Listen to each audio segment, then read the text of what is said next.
Saliver devant la vitrine de la pâtisserie, craquer sur les petits plats du traiteur ou faire déborder son assiette à l'occasion d'un buffet sont autant de comportements qui montrent qu'il est important de voir un produit alimentaire pour avoir envie de le manger. Lorsque les produits sont emballés dans les rayons libre-service des supermarchés, ils ne sont plus visibles et les professionnels ont compris depuis longtemps qu'il fallait représenter le produit sous son meilleur jour via une image pour donner envie de le manger. Les packagings montrant des gâteaux ou des plats cuisinés appétissants foisonnent donc sur les rayons des supermarchés.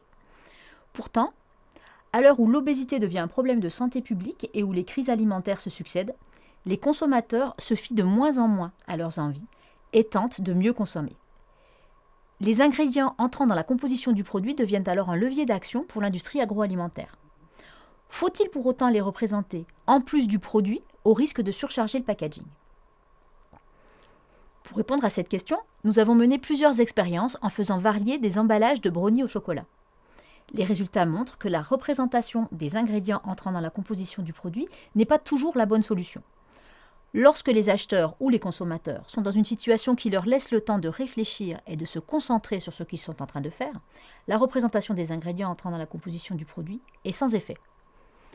Au contraire, dans le cas plus courant, où l'attention des acheteurs ou des consommateurs est distraite du produit, le nombre d'images d'ingrédients apparaissant en plus du produit fini influence la façon dont ils jugent son goût, leur intention d'achat et la quantité effectivement mangée.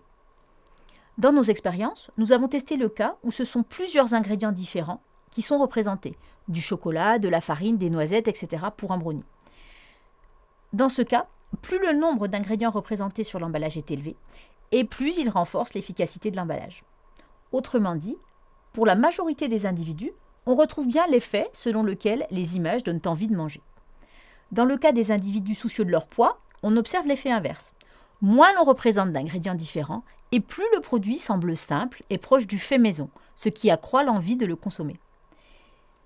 Les recherches en marketing ont déjà exploré le rôle des images sur les emballages. Notre article complète ces résultats en montrant que les images d'ingrédients jouent un rôle différent des images en général. En effet, on savait déjà que le portrait d'un sportif connu ou d'un personnage de dessin animé apposé sur un emballage crée un affect envers la marque. Cependant, ces images ne donnent pas d'informations sur le produit emballé. On savait également que plus le nombre d'unités de produits représentés sur le paquet est élevé, et plus les consommateurs pensent qu'il contient beaucoup de ce produit. Nous montrons de façon originale que les images d'ingrédients, en plus de l'image du produit entier, sont porteuses de sens pour le produit lorsque l'attention des consommateurs est perturbée, comme c'est le cas dans un supermarché par exemple. Ce sens peut être lié au fait que plus les ingrédients sont représentés, et plus le produit paraît complexe, donc industriel et mauvais pour la santé. Ou au contraire, plus le produit est bon car il intègre de bonnes choses appétissantes.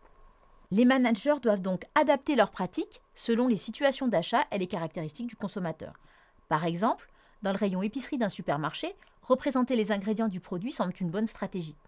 Alors que dans un magasin diététique, ciblant les consommateurs préoccupés par leur poids et impliqués dans leur consommation alimentaire, il vaut mieux ne pas ajouter ce type d'image. Pas si simple finalement de bien emballer les produits pour emballer le consommateur.